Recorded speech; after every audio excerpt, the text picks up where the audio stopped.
Bismillahirrahmanirrahim. Alhamdulillah. Alhamdulillahi ala alaih.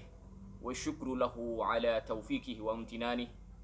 Asyhadu an la ilaha illallah wahdahu la syarika lah ta'ziman li sya'nih wa asyhadu anna Muhammadan abduhu wa rasuluhu ad-da'i ila ridwani.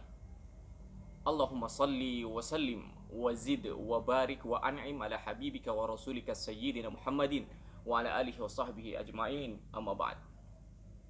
Hadirin hadirat yang dirahmati oleh Allah Subhanahu wa taala, kita berjumpa lagi di channel saya pribadi pada hari yang sangat mulia ini, yaitu hari Jumat. Kita sama-sama akan mengkaji sebuah kitab, yaitu kitab Al-Wabilus Sayyib Minal Kalimit Thayyib, karya Al-Imam Ibnu Qayyim Al-Jauziyah. Pada kesempatan kali ini, di awal mula perjumpaan kita, marilah kita sama-sama mengucap syukur kepada Allah Subhanahu wa taala. Karena bersyukur kepada Allah Subhanahu wa taala merupakan salah satu ciri keutamaan ataupun kemuliaan seorang hamba di mata Allah Subhanahu wa taala. Sudah tidak asing bagi kita semua sebuah firman Allah, la in syakartum la azidannakum wa la in kafartum inna adzabi lasyadid. Dan tatkala Tuhanmu menyuruh kepadamu, apabila kalian bersyukur kepada Allah sebenar-benar syukur pastinya, la azidannakum, maka aku akan perkenankan bagi kalian 2 kali lipat nikmat yang akan aku berikan. Dan apabila kalian berbuat kufur atau mengingkari, lupa atas nikmat Allah Subhanahu wa taala, maka sungguhnya ketahuilah bahwa azab Allah sangatlah pedih. Bersyukur kita kepada Allah Subhanahu wa taala. Pada kesempatan yang mulia ini, Allah berikan kita kesempatan untuk menambah pundi-pundi taubat kita kepada Allah Subhanahu wa taala. Pada kesempatan kali ini tidak mudah bagi kita semua untuk mengetuk tangan kita, memaksa telinga kita, memaksa hati kita, memaksa pemikiran kita untuk mendengarkan tausiah dari kami, mendengarkan kajian dari channel ini. Itu semua merupakan karunia dari Allah Subhanahu wa taala yang diminta bagi kita semua untuk bersyukur kepada Allah. Fa alhamdulillah wa salawat beriring salam, mari kita sama kita aturkan kepada baginda Rasulullah sallallahu alaihi wasallam. Pada kesempatan yang mulia ini merupakan hari Jumat, di mana Allah Subhanahu wa taala berikan kenikmatan bagi hamba Allah yang beriman. Man shalla alaihi salatan sallallahu alaihi bi asyara. Barang siapa bersalawat atasku, maka Allah akan salawat kepadanya 10 kali lipat. Fa Allahumma shalli wa sallim wa zid wa barik wa an'im ala habibika wa rasulika sayyidina wa maulana Muhammadin wa ala alihi washabbihi ajmain. Mohon dengan penuh harap kepada Allah Subhanahu wa taala, semoga Allah perkenankan kita untuk mendapatkan syafaat dan dikumpulkan bersama Rasulullah sallallahu alaihi wasallam. Hadirin hadirat yang dirahmati oleh Allah Subhanahu wa taala, selamat menunaikan ibadah salat Jumat bagi kaum muslimin. Dan juga tetap saya menghimbau kepada seluruh jamaah sekalian untuk senantiasa menjaga, melindungi bersama-sama kita dan keluarga kita masing-masing dari bahaya yang masih mengintai kita semua, yaitu virus COVID-19. Pada kesempatan kali ini, di hadapan saya ada kitab Al-Wabilus Sayyib Minal Kalimit Thayyib, karya Al-Imam Ibnu Qayyim Al-Jauziyah. Beliau adalah seorang ulama besar. Beliau lahir pada tahun 691 Hijriah, abad ke-7, dan beliau wafat pada abad ke-8 tahun 751 Hijriah. Ibnu Qayyim Al-Jauziyah di dalam kitab ini menjelaskan kepada kita semua tentang begitu dalamnya, begitu luasnya ajaran Islam yang Allah turunkan kepada baginda Rasulullah sallallahu alaihi wasallam, di mana zikir-zikir yang kita baca, bacaan doa-doa dalam sholat, di luar sholat, ketika mau berangkat bekerja, di atas kendaraan, semua memiliki makna-makna yang tersirat di dalamnya. Dan beliau Al-Imam Ibnu Qayyim Al-Jauziyah rahimahullah ta'ala memberikan penjelasan kepada kita secara gamblang, secara jelas, dan dengan bahasa yang sangat ringkas di dalam kitab Al-Wabilus Sayyib Minal Kalimit Thayyib.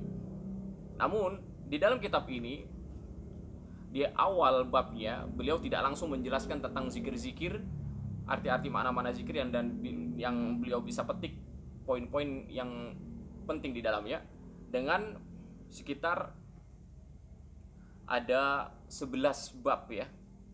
Ada 11 bab sebelum beliau menjelaskan kepada kita fi faslun fil adhkar al muwadzafa allati la yanbaghi lil 'abdi an yukhilla biha.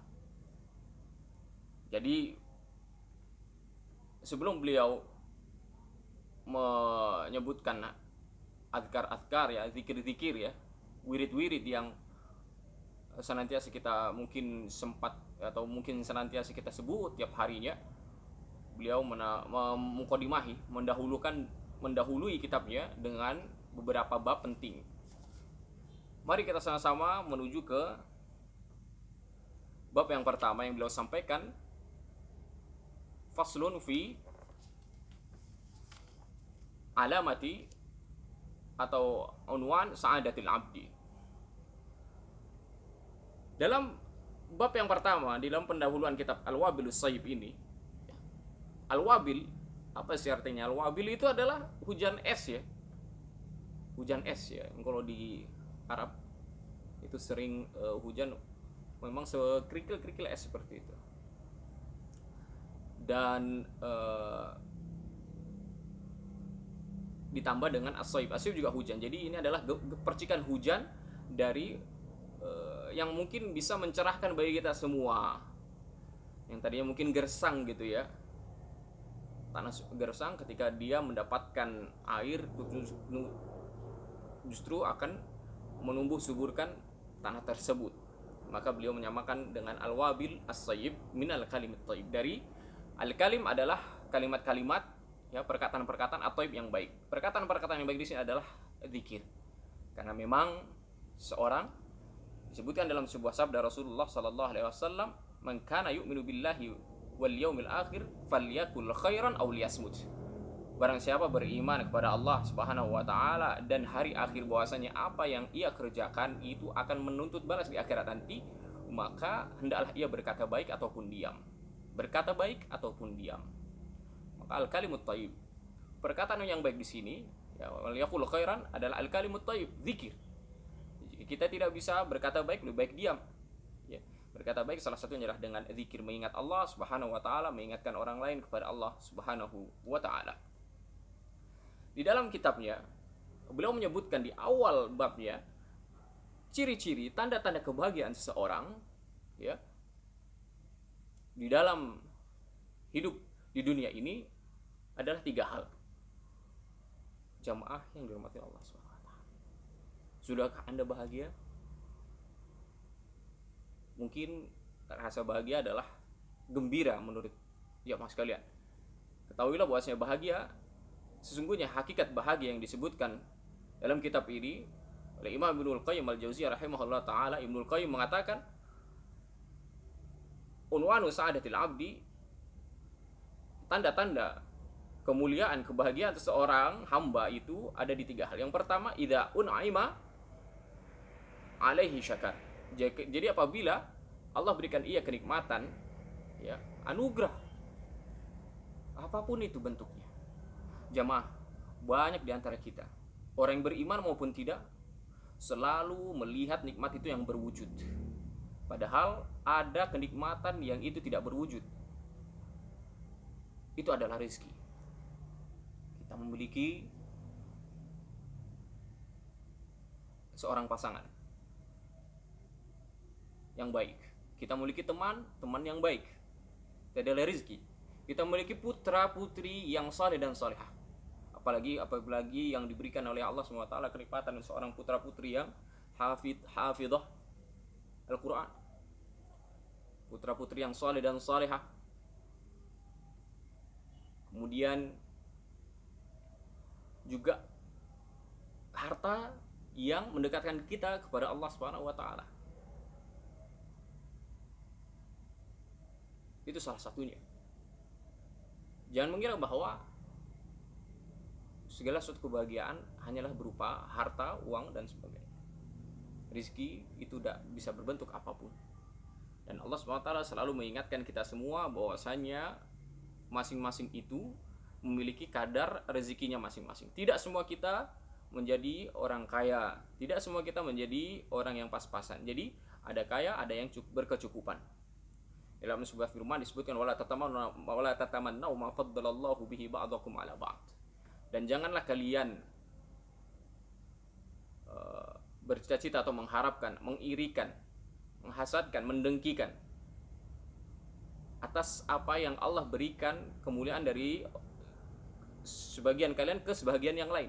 Yang ada yang Allah berikan dia kesempatan untuk mendapatkan mobil Alphard, yang lain mungkin hanya mendapatkan mobil Avanza, begitu ya. Yang bisa menaiki mobil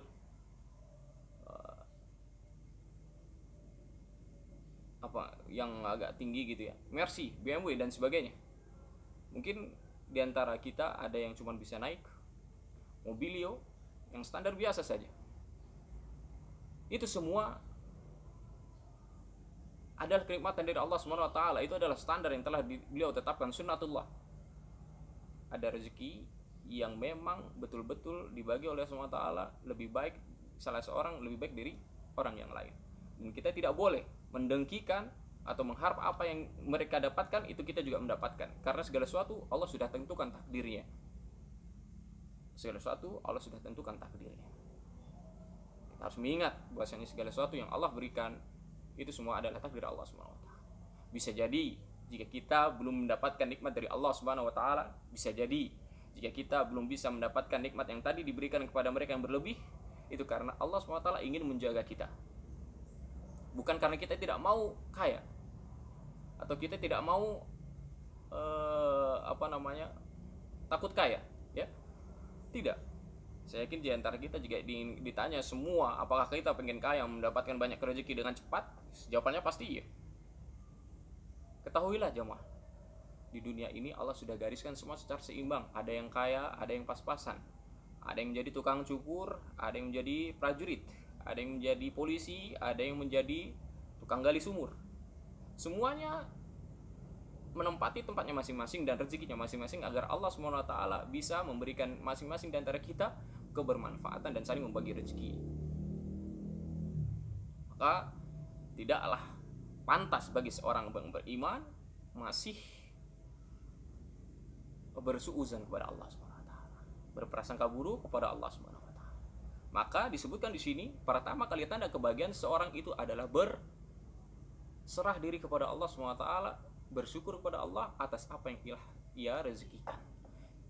Idza un'ima alaihi syakar. Itu adalah tanda kemuliaan seseorang yang pertama. Banyak sekali dalam kehidupan kita sehari-hari mengira bahwa rezeki itu yang diberikan kelebihan orang lain, kita menginginkan apapun yang mereka dapatkan juga. Padahal Allah SWT sangat sayang bagi kita semua. Oleh sebab itu, jangan sampai kita terjerumus pada hal demikian. Ketenangan dalam hati adalah rezeki, jemaah. Ketenangan dalam hati itu adalah rezeki dari Allah SWT. Gitu. Kemudian ciri kebahagiaan atau tanda kebahagiaan seorang yang kedua yang disebutkan oleh Imam Ibnu Qayyim dalam kitabnya Al-Wabil Shayyib adalah wa idza ubtuliya as-sabar. Dan apabila ia diuji oleh Allah Subhanahu wa taala. Ujian itu banyak sekali bentuknya. Tapi sekali lagi jangan bersuuzon kepada Allah Subhanahu wa taala. Kemudian melimpahkan, nanti kita akan tahu tanda yang ketiga. Apabila Allah Subhanahu wa taala ya berikan ia ujian, ya. Itu bukan karena Allah Subhanahu wa taala itu menciptakan keburukan bagi kita. Karena Allah Subhanahu wa taala juga ingin meningkatkan kualitas keimanan kita dan kesabaran kita di hadapan Allah Subhanahu wa taala. Sudahkah kita menjadi hamba Allah Subhanahu wa taala yang bersabar? Disebutkan dalam kitab ini, mihanun minallahi ta'ala yabtalihi biha fafaradahu fiha as-sabr wat tasalli was-sabru habsun nafsi anit tasakhut bil maqdur wa habsul lisani anis syakwa wa habsul jawarihi anil ma'siyati kallatmi wa syakki thiyabi wa natfi asy-sya'ri wa nahwihi. Di dalam kitab ini ya, tadi sebelumnya ada satu hal yang belum disampaikan.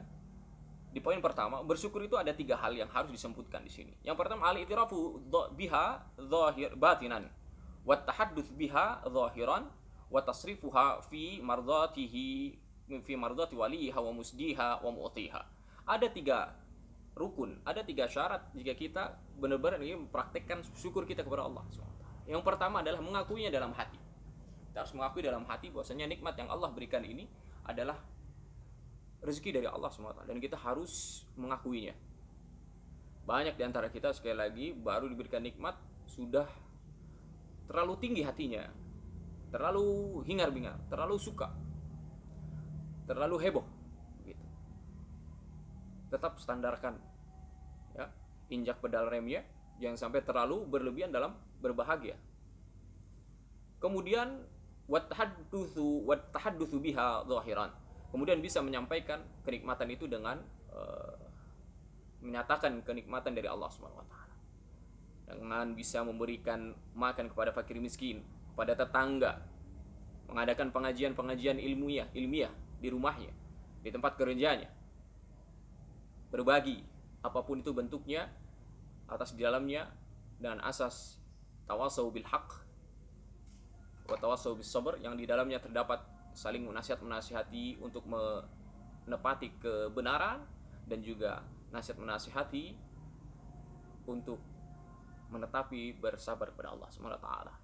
Jadi kita, setelah kita mengakui nikmatnya, kemudian kita harus ya menyatakannya bahwasanya ini adalah nikmat dari Allah SWT. Hadza min fadli rabbi. Hadza min fadli rabbi. Ini adalah dari kemuliaan Allah SWT. Dan yang ketiga adalah wa tasrifuha, yang artinya adalah mencairkannya, melakukan syukur tersebut, mempraktekkan syukur tersebut dengan memberikan apa yang telah Allah anugerahkan bagi kita semua kepada hal-hal yang baik. Seperti kami sampaikan tadi, memberi makan bagi anak yatim, memberi wala yahudduna ala ta'am miskin, ya,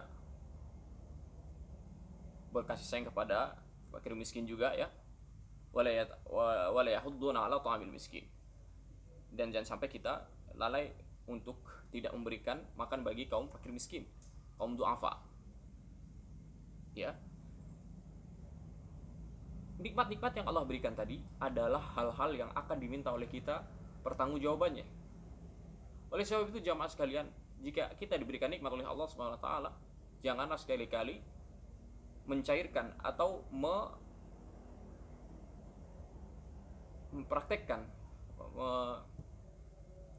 menghabiskan nikmat itu kepada hal-hal yang buruk, pada maksiat kepada Allah Subhanahu wa taala. Naudzubillah. Diberikan kesehatan, naudzubillah, kita justru malah lupa, malah bermaksiat kepada Allah Subhanahu wa taala. Ya, apapun itu jenis bentuknya. Dan maksudnya di sini adalah ketika kita betul-betul bersyukur pada Allah adalah kita memberikan nikmat tadi sesuai dengan apa yang disyariatkan oleh Allah SWT. Itu adalah hakikat syukur kita kepada Allah SWT. Jangan salah, ketika kita bersyukur kepada Allah SWT, kita berikan makan dan habis-habiskan uang, menghambur-hamburkan untuk hal-hal yang buruk, ya, bersifat itu menyelisihi syariat Allah SWT, apapun itu bentuknya. Karena itu tidak diridai oleh Allah Subhanahu wa taala, tidak disyariatkan oleh Allah Subhanahu wa taala. Hati-hati jamaah sekalian.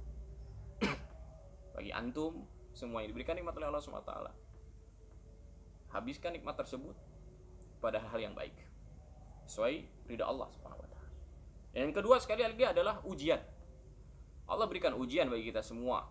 Siapapun jenis manusia itu akan pasti diuji oleh Allah SWT.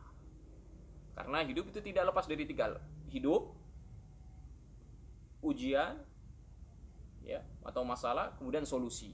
Muter lagi, hidup, masalah atau ujian, kemudian solusi. Nggak bisa orang hidup lepas dari tiga hal ini. Kalau udah hidup pasti akan mendapatkan masalah, mendapatkan ujian dari Allah SWT.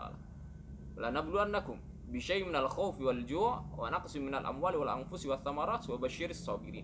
Al-Qur'an surat 2 ayat 155. Dan sungguh kami akan menguji kalian semua sampai terakhirnya.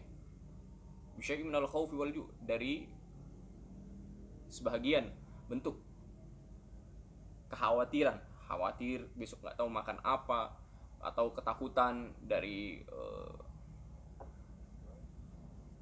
penyerangan atau pembunuhan atau perampokan dan sebagainya, peperangan dan sebagainya. Walju, kelaparan, dan sampai terakhirnya dalam Quran surat 2 ayat 155. Maka tidak mungkin seseorang hamba lepas dari ujian. Nah, lalu apa yang Allah berikan? Sekali lagi, Allah Subhanahu wa taala tidak pernah mengajarkan bagi seorang hamba ketika dia diberikan ujian oleh Allah Subhanahu wa taala itu memperbanyak keluhannya. Maka Allah SWT disebutkan dalam Al-Quran sering sekali, wasta'inu bis-sabri was-salah, dan jadikanlah sabar dan salat sebagai jalan penolong bagi kalian semua, media penolong bagi kalian semua. Jadi Allah Subhanahu wa taala tidak pernah menghalalkan bagi kita untuk mengeluh di setiap waktunya. Allah Subhanahu wa taala memerintahkan bagi seorang hamba jika ia diuji oleh Allah Subhanahu wa taala, maka ia harus berpegangan dengan dua hal ini: bersabar, dan melakukan salat kepada Allah Subhanahu wa taala. Semoga Allah menurunkan solusinya. Wa innaha lakabiratun illa 'alal khashi'in. Ya, illa 'alal khashi'in. Dan sungguhnya salat itu tidak mudah kecuali bagi orang-orang yang khusyuk. Bagi orang yang khusyuk, salat itu sangat mudah dan sangat nyaman dan sangat nikmat. Dan Imam Ibnul Qayyim itu salah satu manaqibnya, salah satu biografi yang disebutkan keutamaan beliau adalah Imam Ibnul Qayyim ini kalau lagi salat sangat suka sekali salat lama, kemudian rukuknya sangat panjang dan sujudnya. Bagaimana kita jemaah sekalian? Salat selalu buru-buru.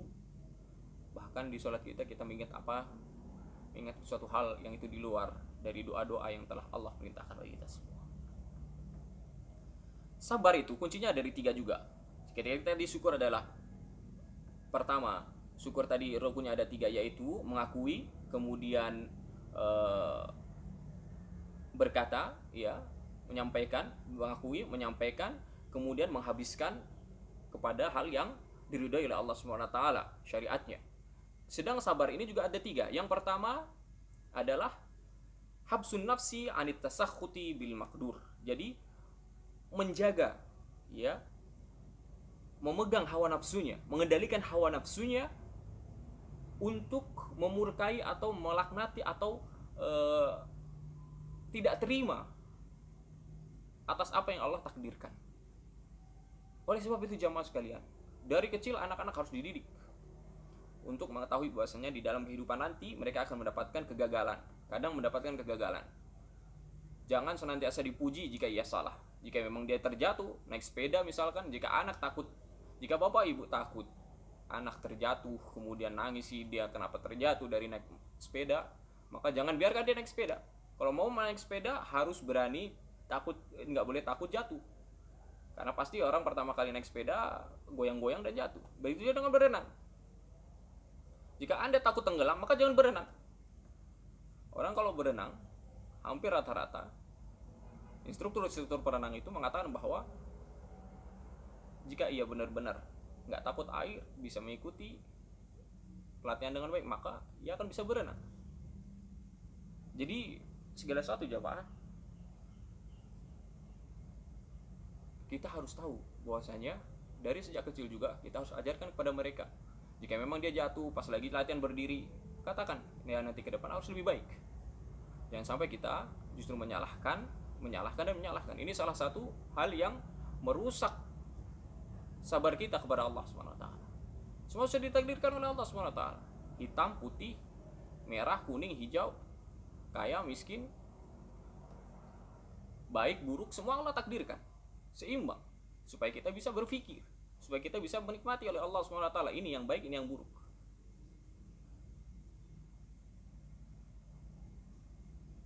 Itulah keseimbangan, itu adalah kenikmatan dari Allah Subhanahu wa taala. Enggak semuanya harus manis. Kita bisa diabetes. Tidak semuanya harus pahit, maka kita akan muntah. Kadang kita manis, kadang kita pahit, maka Allah akan senantiasa memutar seperti itu kehidupan, agar kita bersyukur dan bersabar kepada Allah SWT. Jadi yang pertama adalah menjaga nafsu kita, hawa nafsu amarah kita untuk meluapkan kekesalan kita, apapun itu bentuknya. Dan yang kedua, habsul lisan anis syakwa. Yang kedua, jangan sampai lidah kita keluar kalimat cercaan, kalimat makian, suuzon kepada Allah SWT. Baik itu dalam lidah maupun dalam tulisan, dalam ketikan, status, apapun itu bentuknya. Maka Bapak Ibu tidak sabar. Ada 3 hal. Yang ketiga adalah dengan kita habsu al-jawarih anil ma'siyati kal latmi wa syakki thiyabi wa natfi sya'ri wa nahwi. Menjauhkan ya diri kita, menghindarkan diri kita dari berbuat maksiat apapun itu bentuknya, atau melampiaskan kekesalan kita dengan kita pukul-pukul diri kita, atau kita robek-robek baju kita, atau kita tiba-tiba gundul-gundul praktekan seperti orang yang stres. Maka kita tidak bersabar, maka kita tidak bersabar. Maka 3 hal dasar ini harus kita praktekkan dengan baik ketika kita bersabar. Yang pertama, habsun nafsi anit tasakhuti bil maqdur. Yang kedua, habsul lisani anis syakwa. Yang ketiga, habsul jawarih anil maksiyah.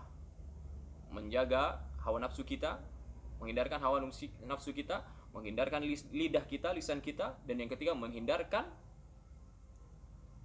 seluruh tubuh kita, selain tadi 2 hal, baik itu nafsu amarah maupun lisan. Selain 2 ini, maka kita juga semua harus menahan diri kita dari melakukan apa itu yang dilarang oleh Allah Subhanahu wa taala, melampiaskan amarah kita. Kita harus bersabar.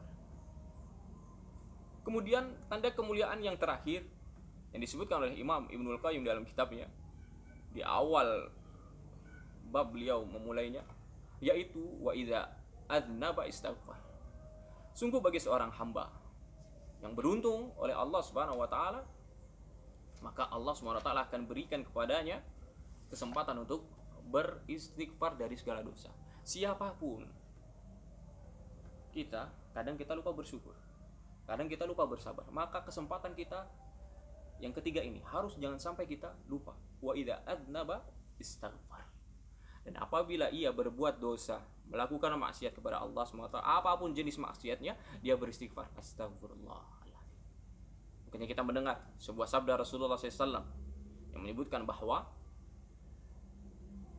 Rasulullah SAW mengatakan, ya Yohanes, tubu ilallah, fa inni atubu ilallahi fi kulli yawmin aktsar min 100 marrah. Beliau bersabda, wahai segenap manusia, bertobatlah kalian kepada Allah, bertobatlah kalian kepada Allah, bertobatlah kalian kepada Allah. Sungguhnya aku tidak kurang dalam sehari beristighfar kepada Allah dari 100 kali, lebih dari 100 kali beristighfar. Sudahkah kita beristighfar pada hari ini? Karena sungguhnya nikmat paling seorang hamba setelah dia berikan kesyukuran, pandai bersyukur, juga dia pandai bersabar, dia harus juga pandai untuk beristighfar. Jamaah, ada sebuah quote yang sangat bagus sekali saya dapatkan. Jika memang kita, quote dari seorang salaf, saya lupa siapa ininya, yang menyebutkan bahwa jika kita memang tidak bisa menyaingi atau menandingi kualitas ibadah dan kuantitas ibadah seorang ahli ibadah, maka jangan sampai kita lalai ataupun lengah untuk beradu dengan para pendosa dalam beristighfar. Beradu, bersaing dengan para pendosa. Banyak di antara kita yang pendosa, bahkan kita sendiri berbuat dosa. Maka kita jangan sampai lalai atau kurang-kurang dalam beristighfar. Maka kita harus beristighfar kepada Allah SWT. Semoga Allah SWT limpahkan dalam hati kita semua rasa syukur, rasa sabar, dan rasa tawadu kepada Allah SWT. Karena sungguhnya seorang hamba diberikan kesempatan untuk taubat, maka akan timbul rasa tawadu kepada Allah SWT. Beda dengan nasib orang yang senantiasa berlaku sombong, ya, tinggi hati, congkak, keras kepala, keras hati, maka Allah akan uji, akan susah baginya untuk beristighfar ataupun mohon maaf. Oleh sebab itu jamaah sekalian, apalagi di masa pandemi COVID-19 ini, kita diperintahkan oleh Allah Subhanahu wa taala memperbanyak taufik, memperbanyak istighfar. Disebutkan dalam firman Allah Subhanahu wa taala dalam Quran surat Al-Anbiya, doa Nabi Yunus alaihi salam, la ilaha illa anta subhanaka inni kuntu minadh dhalimin. La ilaha illa anta subhanaka inni kuntu minadh dhalimin. Jika jamaah sekalian merasa bahwa sekarang ini ujian pandemi sangat menguji kita semua, ada yang tadinya punya kerjaan dan keuntungan luar biasa, namun karena COVID usahanya ambruk, keluarganya berantakan, ditinggal orang tua, ditinggal sanak keluarga, maka segera memperbanyak la ilaha illa anta subhanaka inni kuntu minadh dhalimin. Dalam firman Allah ini yang dinukil dari perkataan seorang hamba Allah yang luar biasa, Nabi Yunus alaihi salam, ketika ia diterkam, dimakan oleh ikan paus, dalam perut ikan paus, ia berdoa la ilaha illa anta subhanaka inni kuntu minadh dhalimin. Tiada sembahan, tidak ada yang patut aku sembah melainkan Engkau, Maha suci Engkau ya Allah. Tidak ada yang tempat kita bersandar, bergantung, memohon apapun melainkan Engkau ya Allah. Maha suci Engkau dari apapun yang mereka katakan burukan. Inni kuntu minadh dhalimin, sungguhnya aku termasuk hamba-hamba Allah yang berbuat zalim. Dialah seorang Nabi Yunus alaihi salam, seorang nabi yang diturunkan kepada mereka perintah untuk berdakwah pada umatnya, dipilih dari segenap kaumnya untuk mendakwahkan Islam, untuk mendakwahkan beribadah kepada Allah, tauhid kepada Allah Subhanahu wa taala. Dia mengakui bahwasanya dia berbuat zalim. Ya, kita manusia biasa, bukan nabi, bukan rasul, bukan sahabat, bukan tabi'in, bukan seorang alim apalagi ahli ibadah. Maka sudah selayaknya kita memperbanyak doa tersebut agar Allah bisa mengentaskan kita dari kegelapan di atas kegelapan. Bukannya Nabi Yunus alaihissalam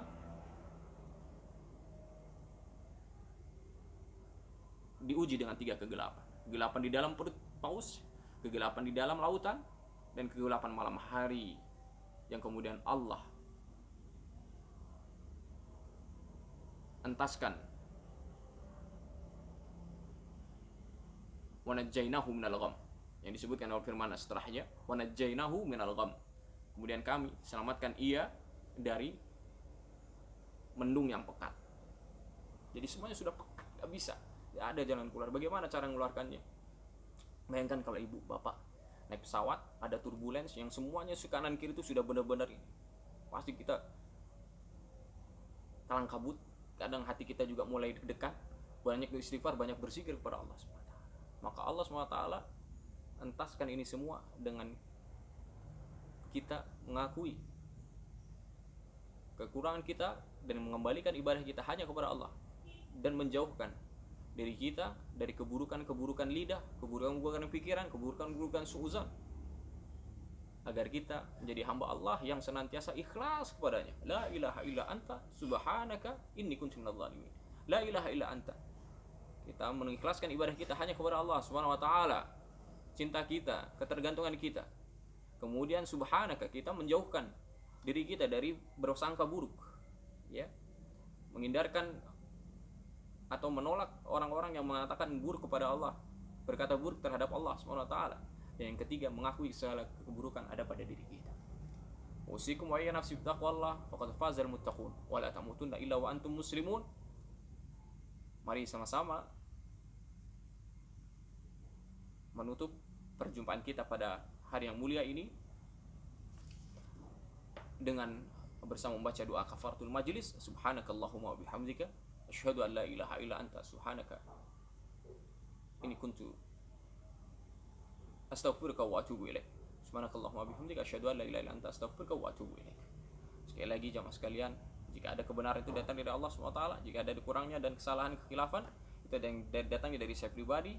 Terima kasih atas kunjungannya di channel kami pribadi. Assalamualaikum warahmatullahi wabarakatuh.